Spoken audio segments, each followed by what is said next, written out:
Hi, I'm Betsy Phillips. Welcome to Ladyland. Think about your closest friend. Maybe you know where she works, but do you know what she does all day? Do you know her job title? Do you know what she studied in school? Turns out, I didn't. So, I made a podcast to find out. Welcome to Ladyland. I'm your host, Kim Baldwin. This is a conversation with women from all walks of life and different backgrounds. It's funny at times, serious at times, but always honest. This is Ladyland.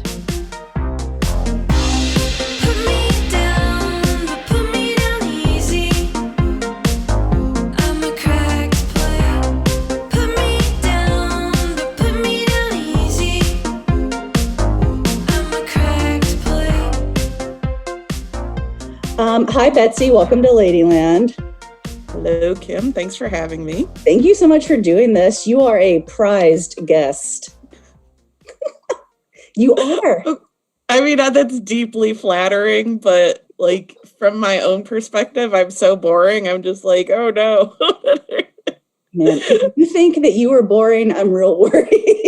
You are the most interesting person, period, but for sure in Nashville, and you are beloved.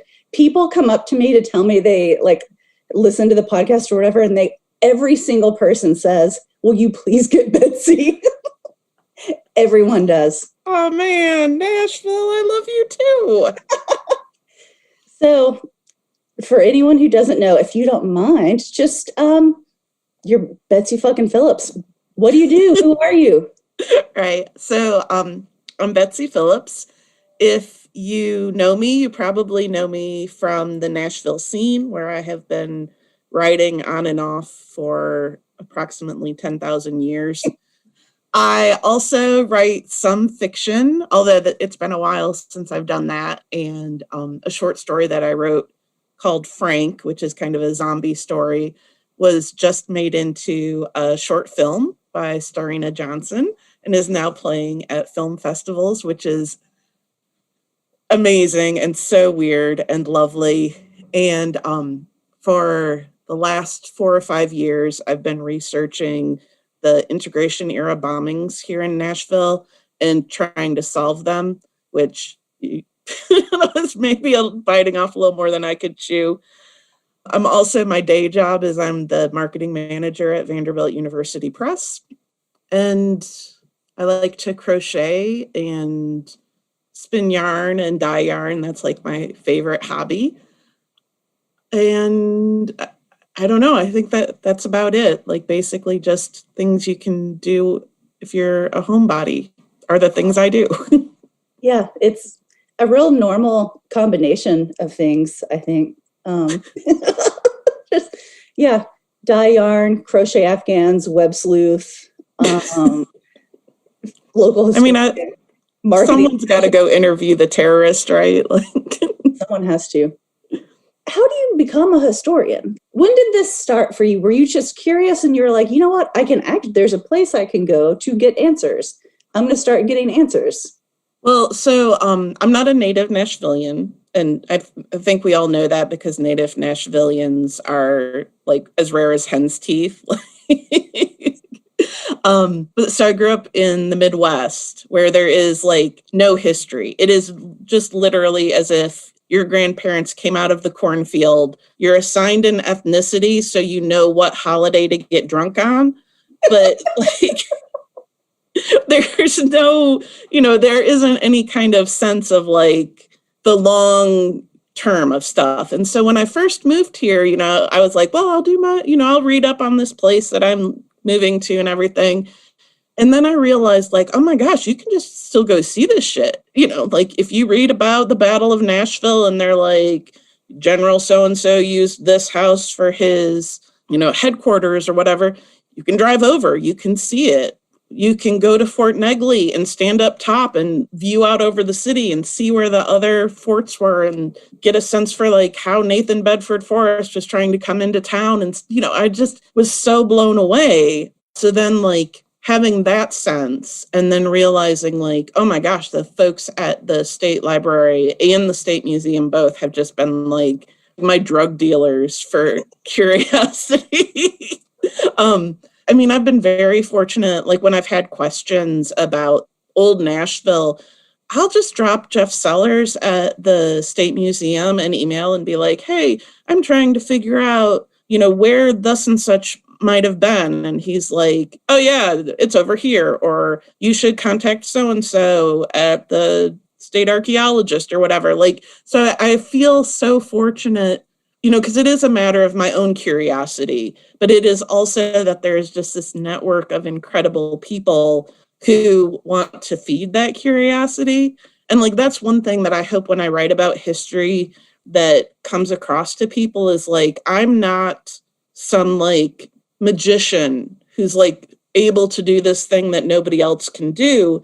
Everybody could do this. Like, if there is something that gets its hooks in you, there are all these resources, all these great people who want to help you like satisfy your curiosity, who probably also have already been curious about this. There's just so much knowledge out there.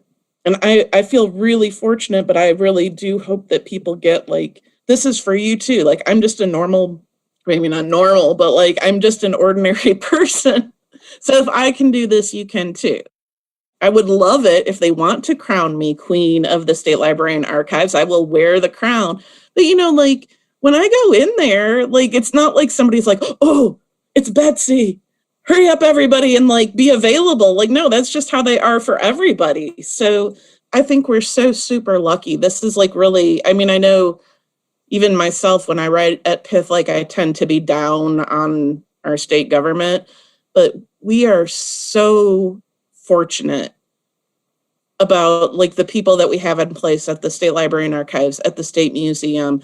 The State Archaeology Department is like super helpful, I mean, and you'd think like that those would just be people who are like, I'm sorry, I'm too busy debating this thing that happened 13,000 years ago. I don't have time for you asking me this question that, you could have looked up on Google or something, But there's really like a kind of huge generosity that I have found that I know we're so lucky. And it makes me so happy. Like, it's just really, it's affirming to be like, hey, I want to know about this thing now. And for people to be like, hell yes, let's go find out about it. It's just really nice. It's really nice to hear. I'm not surprised, but it's always nice to hear like there are people in place who enjoy their job and are good at their job and that interact with the people that need them in a really positive way. I really like to hear that. I think a lot of people may follow you on Twitter and have been with you this year on your cemetery journey. Is the cemetery journey newish? Like, I feel like I've just noticed you in the last year really hitting the cemeteries hard. And I'm curious, what sparked your curiosity about the cemeteries? Well, if I had known that goth was a thing when I was in high school, I would have, like, I'm sure like everybody our age, when I saw Beetlejuice, I was like, Lydia Dietz that's my soul on screen right there. So I've always been very interested in cemeteries. And like for a long time, I was really fascinated by Timothy de Montbriand and his family. So I spent a lot of time in a lot of rural cemeteries trying to track down various de Montbriands.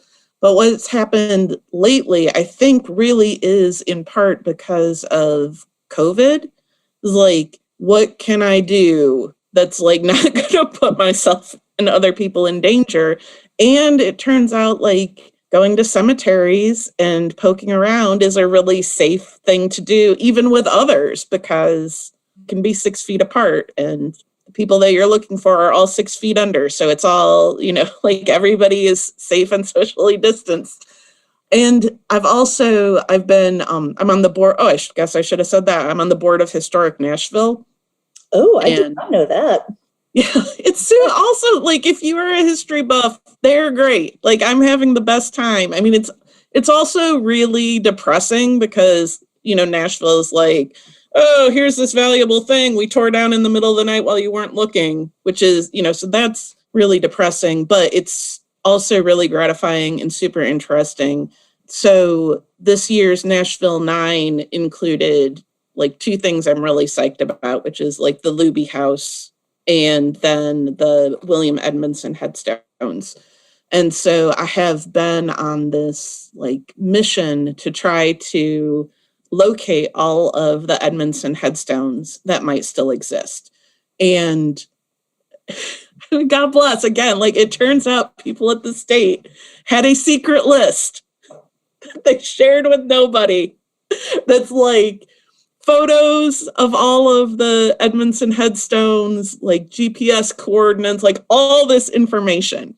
But I had to get like way deep into my own research before anybody was like, you know, I don't know, like Watergate, or we just, you know, like actually we met in a parking lot, but it was in a cemetery. It wasn't like, it wasn't that secret, but, you know, it was like, you can look at this paper copy of our secret list, but you can't have it for yourself.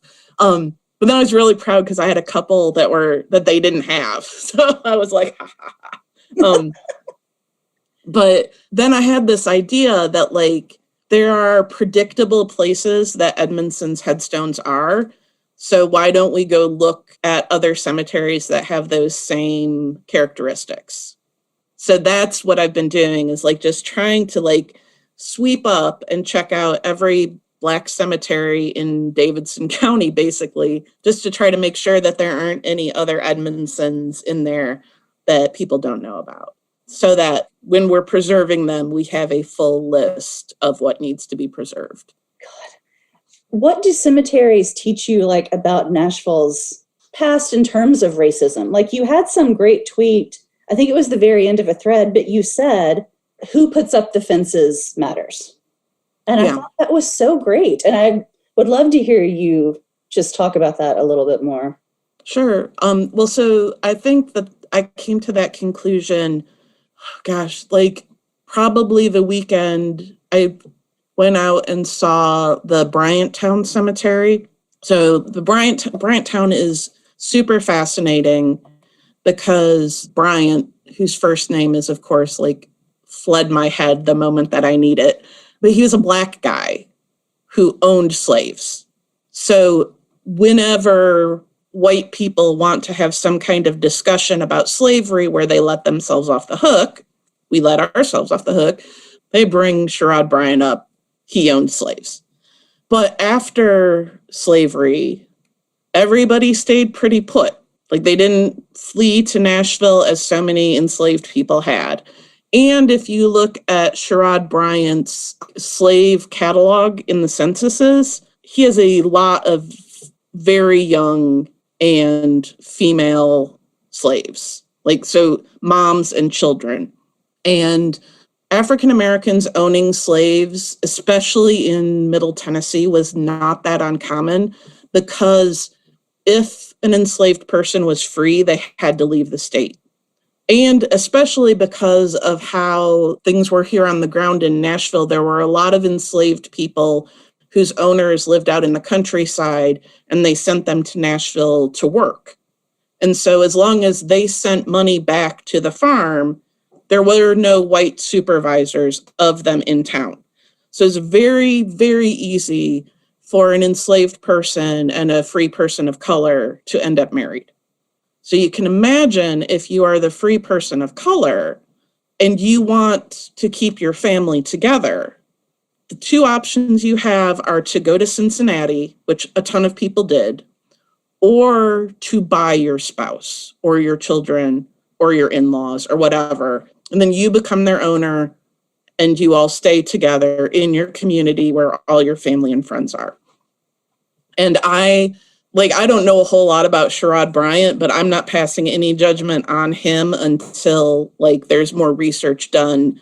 Because when I look at the ages of those people, it just very much looks like somebody who might have been like, yeah, I need this whole family. All the kids, all the cousins, aunts, you got a grandma in there, fine, I'm taking them all. And then like the cemetery where he is buried is also full of enslaved people, and then people who were parts of the families that were enslaved on his land afterwards. But like realizing that cemetery is, I mean, it's not in great shape. Like it definitely could use some work, but it's right there on Elm Hill Pike. It's visible from the road. It is easily opened and shut, and like people can drive by and keep an eye on it. Whereas the Briarville Cemetery, not the Benevolent Cemetery, which is like kind of right on Ellington Parkway, but the other one is like tucked back behind in this woods. And it's like anybody could knock anything over or steal anything, and like there is this terrible, terrible habit that developers, I'm sure it's not just in Davidson County, but I know Davidson County best, where they will put a fence around a Black cemetery with no gate and then refuse to let the family into the cemetery, even if the land says, the deed says that they're supposed to always have access. And then as the cemetery becomes neglected, they're able to then go to zoning or whoever and say, well, I have this abandoned cemetery on my property. Can I just move everybody and put up my high rise? But the only reason that it's abandoned is because they wouldn't let the family in there to take care of it. And that is just an incredibly common, or like I know of a case over here by me, there is a cemetery at the corner of Ewing and Green, and the owners of the land have twice removed the historical marker that points out the cemetery. They've taken down all of the fencing from the cemetery. And there's nothing, like if you don't know that that's a cemetery, there's nothing, like there's no headstones or anything left. But a lot of times in a cemetery that age, Black and white people were buried together. And the Black graves were marked, with plants or with wooden markers or with things that wouldn't have survived this long. And that lot's for sale. And I looked up, to see like if there's any indication on that the cemetery is there, and there is not. There's no indication. So whoever, somebody could buy that land in good faith, even go see it and be like, well, yeah, it's got some stuff in the middle that needs to be cleared out. And it is weird that there are like these little dips. But if you're not thinking like, oh my gosh, that means a cemetery, you're just thinking like, well, we're going to have to bring in some fill or something, like that won't be the fault of the buyer. That's a deliberate choice that ownership has made, probably not even this current owner alone, but like just a decision to slowly erase this cemetery. And, the Ewing family, hugely prominent. And there are just a ton of questions that could be answered from the cemetery. It's like we don't know what the future is going to need from the past, which I think is like the reason to preserve it, is because for a lot of Black Nashvillians, their connection to any of their family pre the Civil War is in these buildings. If you want to put your hand where your great-great-great-grandmother put her hand, it's in that building, or it's in the stone wall that's, along the boundary of the plantation. And, I think a lot of well-meaning white people are like, oh, well, these are just ugly reminders of slavery. It's okay if we take them down, or it's okay if we destroy them. But we don't know what the families of the victims of these places are going to need. And like to deny them, even if it's this generation doesn't want it, we don't know. The next generation might. I do think white people need to stop having weddings at plantations. That's really gross. But I just really, really firmly believe that those places need to be preserved. And those cemeteries, like, again, we should not be destroying cemeteries that folks don't yet know they need. A long time ago, a long time ago, I wrote a piece for The Scene about the slaves that the city of Nashville had owned. And I just was really struck by this one kid, Alan, who was 14 when the city bought him. And they, took him from Virginia, from his family, and they brought him here. And his back was already covered in scars. So clearly he had been sold because he was not he wasn't just acquiescing to being enslaved. So we put him to this terrible, brutal work. And then he died and he's buried in the city cemetery. And there was a moment in the writing of that story where I really felt like he was around and curious. And I think part of that is just that there is power in remembering and telling people stories. Part of it may be, that I'm crazy or whatever. But I also know that the minute that I started to feel like, oh, Alan is curious about this is kind of when the story really started to come together and felt like, oh, okay, now I know how to organize it. I know how to tell this. And I said at the end of that piece that we took everything from Alan. We took his mom, we took his home, we took his people. If he still has relatives, which he probably does, they will never be able to find him. It would take just such a massive amount of luck for them to piece together that he was sold from Virginia to here. So I do think that when we talk about slavery was so long ago, what are we supposed to do about it? It's part of what we're supposed to do about it is be the people for the people who we stole. We have to remember them. We have to honor them. And we have to tell their stories because we stole from them the ability for their family to do that. And, it's not perfect. It is, there's a kind of grossness about it to be hey, we exploited you your whole life. And now that you're dead, we're going to tell your story.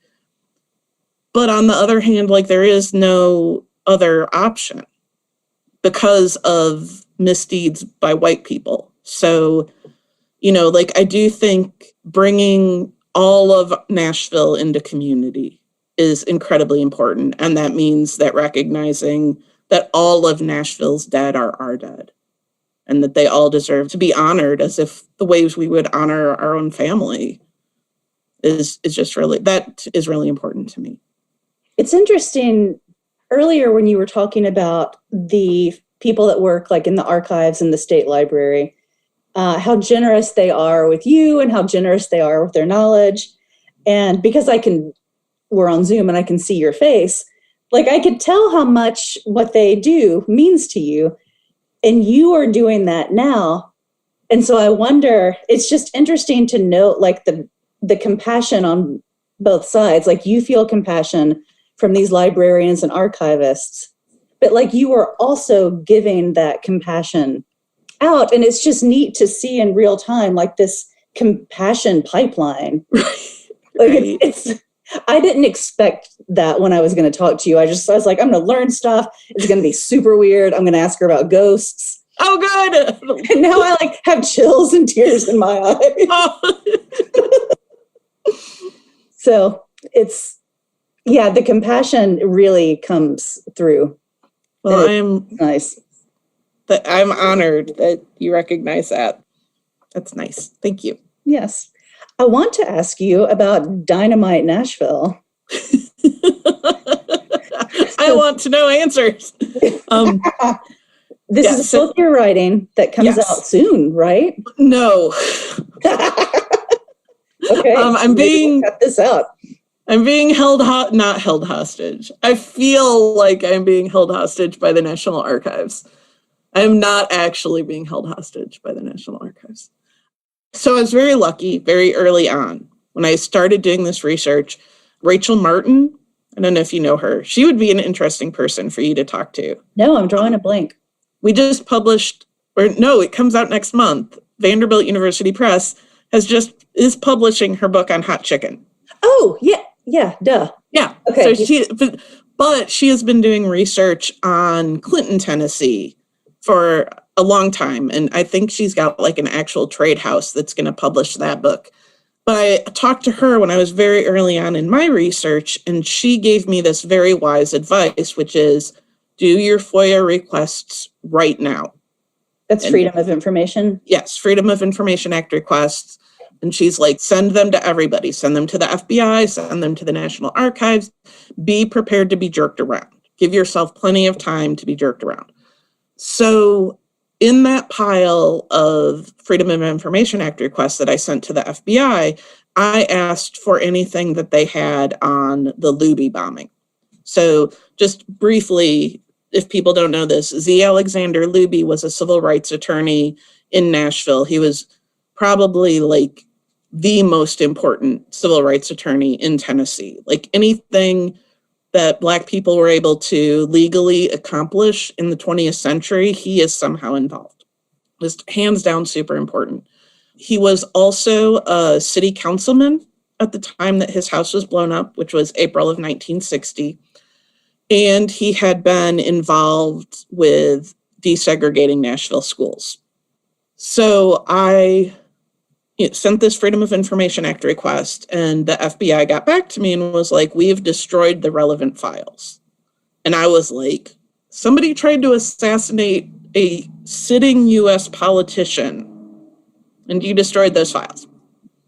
It didn't make any sense to me, but there's a lot of weird, like I ran into a lot of stuff that the FBI destroyed that I was like, I do not understand why this file would have ever been destroyed. But those were kind of lower level people. This was a really high profile person for them to say that they had destroyed the files. But I believed them because, like I said, I knew that they had done it in other cases. It just nagged at me like, why would you destroy the files of an assassination attempt? And then long story short, I ended up talking to Keel Hunt, who led me to some other folks to talk to. And they were all like, no, this would not have happened. And I was talking to Hal Hardin, who is a retired U.S. attorney. And he's like, you need to call John Lewis right now.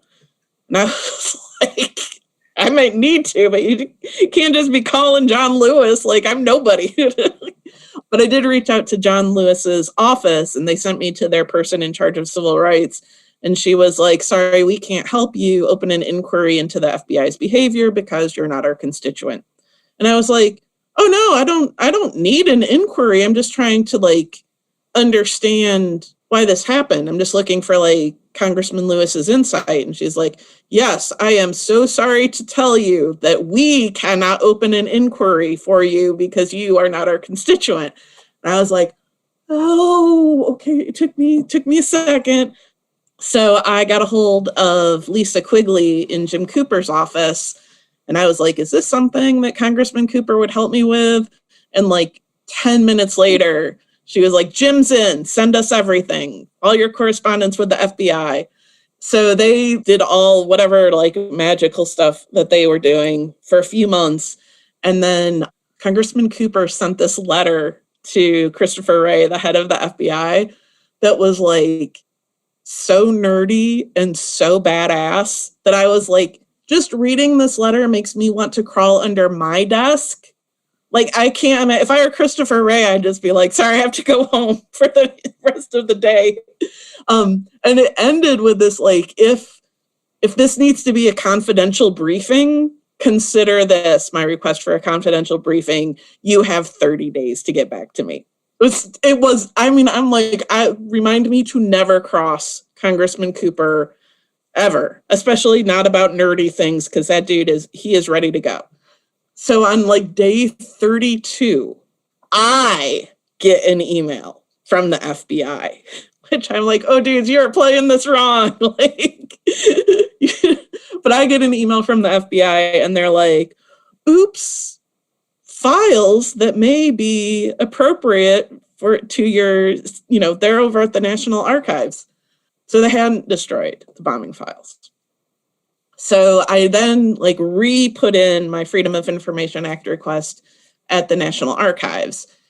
And two really interesting things happened. One is like where I am sad now, where they're like, yes, we have the bombing file. It's like 180 pages. We have to do this review. It's going to take like 2 years. I was like, well, please, do it. Well, my 2 years ended last year and I still haven't gotten it. But it's been COVID. And since they're FBI files, they're not files that the National Archive people can take home to work on, so I get why we're stuck, but I'm also like, this is like it. Like, I know what the FBI thought happened with Hattie Cotton. I know what they thought happened with the Jewish Community Center. Like, I need to know what they thought happened here. But then the National Archive person was like, and here's Luby's FBI file, which I was like, oh, okay. And I'm flipping through it, and it is based and again, I cannot emphasize for your listeners how much stuff Luby was involved in. I mean, Luby sat on a stage with Martin Luther King after his house was bombed. You know that J. Edgar Hoover probably had a 13-page rant just on him taking support from King. None of that is in the file. The file is just about how Luby was having a fight with somebody else in the NAACP. And I was like, there's no way. Like, this file was, they sent me 20 pages. And I'm like, this file was 20 pages the day it was opened. But then I realized, just based on the timing of this fight, which was like 55, 56. So they had a file on Luby since before the bombing. So even if they destroyed a bunch of stuff that was in that file, what the fact that the file existed told me was that they were keeping an eye on him. So either they knew that someone was plotting against him and they didn't do anything to stop it, or they fucked up because they didn't know. Like, if you have somebody under that kind of surveillance and you miss out on the assassination attempt against them.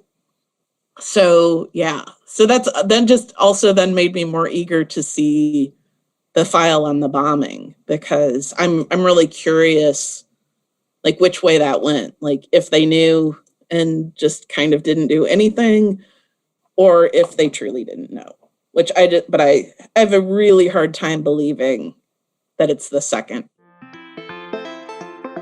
Ladyland listeners, have I got a deal for you? LOL. But seriously, I have a deal for you. Libro FM is the first and only company that lets you purchase audiobooks directly from your local independent bookstore. And guess what? We have 2 of those here in Nashville. If you're new to audiobooks, they're the perfect way to get more books into your completely unstructured life. Listen during your commute to your living room, while doing chores, walking the dog, petting the cat, or relaxing at home. All you need is a smartphone and the free Libro FM app. Ladyland special offer. Get 2 audiobooks for the price of 1. That's $14.99 with your first month of membership using the code Ladyland at checkout. It's really easy. Have you ever seen a ghost? Not that I know of, but I have had weird experiences where I'm just like, something is going on here. I long to have the experience where it's like, I look down the aisle at the Tennessee State Library and Archives, and there is Andrew Jackson. Like, I hear archivists tell stories like that.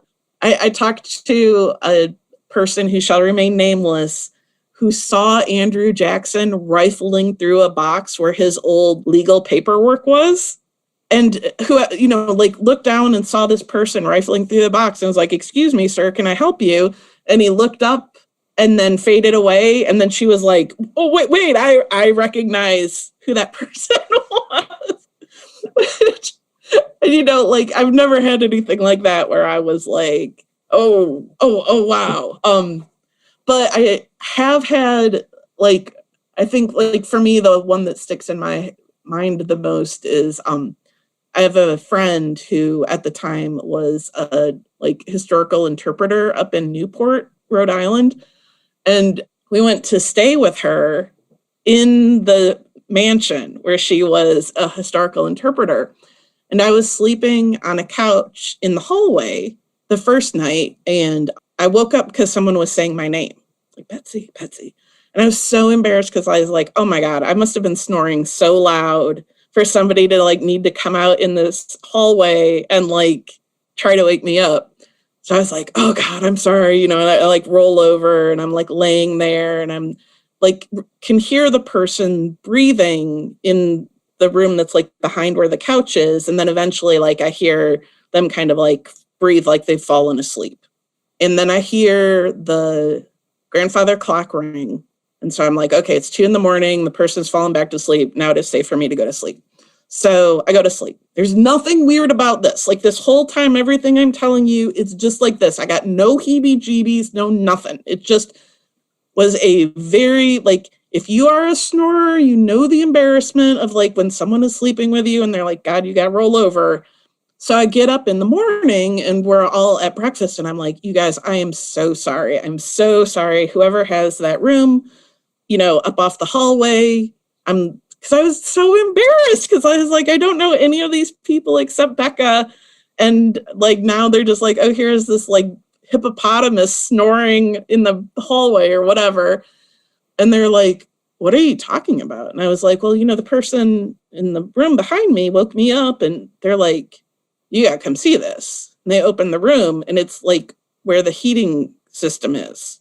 Like there's not even a floor. There's not a place, just literally like how they ran the HVAC through this ancient house. There must have been a room there at some point because there's a door, but now it is just a way to get into those pipes. And I'm like, a little freaked out, but then they're like, well, what time was this? Maybe, somebody was like up going to the bathroom. And I was like, well, I heard the grandfather clock ring too. And then they're like, oh shit. I was like, so we go down to the grandfather clock, which has no innards. It's just the case and the face. It doesn't even have like little hands. The hands, all the equipment that moves and makes noises is all gone. And I mean, to this day, I have no explanation for it. But I also think that that's probably like, if supernatural stuff is real, I do think for the most part, you probably do not recognize it when it's happening. 100%. That's what I believe. That it's just like weird, unexplainable stuff. Right. And that's a good story. Right. It may not even seem weird at the time. Like, because certainly, like, if I had known there was no grandfather clock with, like, it works, when I heard it, I would have been freaked the fuck out. Like, that would have, but I was just like, oh, embarrassing for me. But now I'm back to bed. So, yeah. Ooh, okay. Well, glad I asked you that. So many people move to Nashville all of the time. I wonder, I had this ridiculous thought the other day when I was thinking about what I was going to talk to you about is how much I wish that to move here, you had to take a class with Betsy Phillips. Oh, great. You had to pass. Our neighborhoods would be so much better if everyone who wanted to live here and build a house in our neighborhoods had to take a class with you. There are many changes I would make. The first change, the thing that makes me like, I know this is going to seem stupid, but it makes me so irate, like literally to where I would like, someone should just burn this house down, is like the tall and skinnies where the roof comes to like a concave point. It rains here. We get snow here. Why would you make a giant gutter in the middle of your house for water to collect? And then you're going to charge $600,000 for some, like, I don't even have to tour the house and I can tell you that roof's going to leak. It's probably leaking right now. Like, who is making these things? We have to put up with the fact that they're ugly. We have to put up with the fact that there's like 4 on a lot that used to have one little house on it. And now we have to put up with the fact that, because like, it's aesthetically and just like, it's ridiculous all around. I honestly feel like for most of Nashville's history, it's just been like, let rich people do what they want. And if it's ends up being a disaster, we'll just tear it down and put up something new in its place, but we will never learn any lessons from it. Yeah, I mean, it's too long to be our official slogan, but I mean, I don't know, like we got the weird skull with the Indian dude. Maybe just draw like a little cartoon bubble where he's... Yes. What piece of Nashville history are you surprised more people don't know? Ooh. Well, I'm not surprised because I feel like we kind of do a bad job of teaching our history. But a thing that I think a lot about is, especially in Nashville's early history. So like if you imagine, let's go way back. Nashville really was like the frontier of what would become America, the United States. You know, like we were across the mountains and it wasn't easy to get back to Philadelphia. It certainly wasn't easy even to get back to North Carolina. You know, like if you failed out here, you failed. But a thing that kind of constantly surprises me is in those early stages, you see Nashville floundering around in such interesting ways. You know, it's like they realize, I mean, they were obviously having like constant problems with the locals. Like, as you can imagine, a lot of folks were like, wait, who are these people and why are they on our hunting grounds? But I think it's important for people to realize too that like the Native Americans who were in what is now Tennessee at the time that Nashville was founded were a super knowledgeable part of a worldwide fur trading business. If you were to look at the people who were in what is now Tennessee, and you were like, okay, where would we find the people who've been to Philadelphia, which was the capital at the time? Most of the people from what is now Tennessee who had been to Philadelphia were Cherokee people who lived down where Chattanooga is now. If you were like, how many people in Tennessee have been to Europe? That was going to be mostly Cherokee and Creek people because they went where their business was. So I think like we white people have this view of that part of history as like civilization comes in and ruins things for these, you know, primitive natives, when it's like, no, these were like astute business people who had already been under a ton of like pressures from these interactions with the wider world and stuff. But Nashville kept, like, they had all these moments when, like, you see the possibility for things to go another way. So, like, very early on in Nashville's history, the Methodists called a meeting, like a town meeting, and were like, basically like, hey, we all know slavery's wrong. So what if we just outlaw slavery and we'll send our slaves west? And if they make it through Chickasaw territory to Spain, because remember, Spain is on the other side of the Mississippi at that time, they're like, fine. And if they don't, not our problem. But, you know, and then when people show up here and are like, where are all your slaves? We'll just be like, oh, they died, you know, or they couldn't, whatever. But like, and then the town had this serious discussion. And again, right, like clearly not racist. Like it's not unracist to be like, oh, send them out into the wilderness to die. But it was a moment when the city was like, well, clearly slavery's wrong, right? And the whole city was like, well, yeah, obviously this is wrong. But then they were like, but how are we going to do it if we don't have slaves? And so they decided, you know, like, we're going to keep slaves. But there's this possibility. There was this moment when so early on when they were like, we all know this is wrong. That's really the thing is like, I feel like Nashville has always had a kind of like, we've always kind of had the ability to see what the right thing to do is. And we have always been timid about doing it. And I feel like that continues even down to the present day. And I guess that's the thing, if there was one thing that I would want Nashville to know about its own history is like, this is a deeply entrenched and really bad habit that we have that we should break. I know people talk about like slavery and Indian removal as like the nation's original sins, for me, Nashville's original sin is knowing the right thing and not doing it because it's too hard. And, like, there's been a lot of suffering in this city because of that. Betsy Phillips. No, come on. You got to tell people that I'm just sitting here in my pajamas. Wearing an Afghan, it looks like. Yes. Okay, I want to ask you a very serious question. Okay. What would your professional wrestling name be? Oh, Lord. Oh, this is a hard question. Because, I feel like I would want my wrestling persona to be like the unsinkable Molly Brown, where it's like, no matter what you do, I will thrive anyway. And, I would hope that would also then involve, some kind of corset that just made me look like a battleship. Where it's like, okay, so I am a lumpy, fat, middle-aged woman. Let's just lean into it, push everything up, push everything back, just make me my own metal cage. But I don't know that the unsinkable Betsy Phillips has quite the same ring to it, but that would definitely be my aesthetic, is maybe outlaw Molly Brown or something.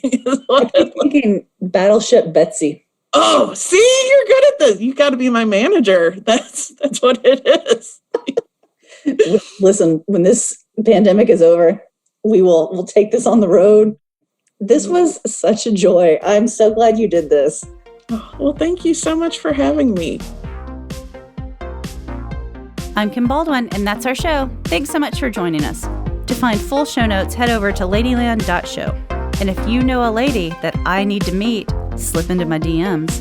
You can find me at Ladyland_podcast on Instagram. This podcast is produced by Mary Catherine Rooker and brought to you by We Own This Town. Logo by Elizabeth Williams. Music by UDrive. Download anywhere you listen to podcasts. If you have a minute, please go to Apple Podcasts and subscribe, rate, and review Ladyland. Thanks again for listening. See you next time.